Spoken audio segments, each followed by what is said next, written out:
जनावरांच्या दुधामधलं फॅट वाढतं, त्यांची तब्येत चांगली राहते आणि ज्यावेळेस त्यांना बाळ होणार आहे त्या कंडिशनमध्ये त्यांना ते लाभदायक असतं. तर चला मी आता तुम्हाला दाखवतो आपण जनावरांना कसं टाकणार आहे. नमस्कार मंडळी, रामराम सगळ्यांना. आज मी तुम्हाला ना आपल्या जनावरांसाठी जे खाद्य वापरतो, जो खुराक वापरतो ना, तो तुम्हाला दाखवणार आहे. ही आहे आपली गोळी पेंड. हे पहा, ही आहे आपली गोळी पेंड. ही जनावरांना आपण चारणार आहे. तर हे आपलं आहे ना मेजरमेंटचं भांडं आहे.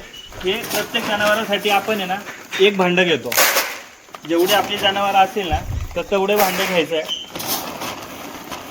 हे झाले 3, 4 आणि 5. जेवढे दुभती जनावर असतील आणि जेवढे गाभण जनावर आहेत ना त्या सगळ्या जनावरांसाठी एक एक भांडं, आणि जे गाभण पण नाही आणि छोटी जनावर आहेत त्यांच्यासाठी अर्ध भांडं. तर हे आपलं मेजरमेंट आहे यांच्यासाठी. ही झाली आपली गोळी पेंड. यामध्ये आपण मिक्स करतो हे मिनरलचं. हा मिनरल्सचा आणि विटॅमिनचा प्रोटीन पावडर आहे. तर ही आपण जनावरांना टाकतो या गोळी पेंडमध्ये मिक्स करून.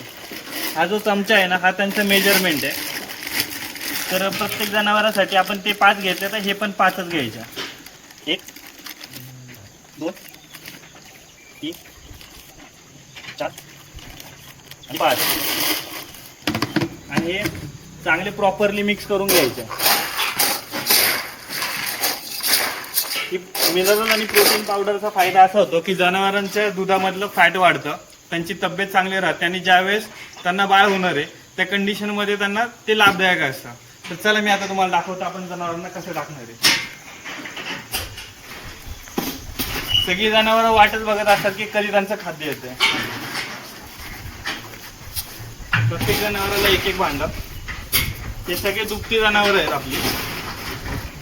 या 4 जणांना दुभती आहेत तर त्यांना आपण एक एक भांडं टाकणार आहे. तर हे बारकं वासरं ह्याला अर्धच टाकायचं. हे पण बारकंच आहे, ह्याला पण अर्धच टाकायचं. आणि ही काही गाभण आहे तर हिला पण आपण फुल टाकणार आहे.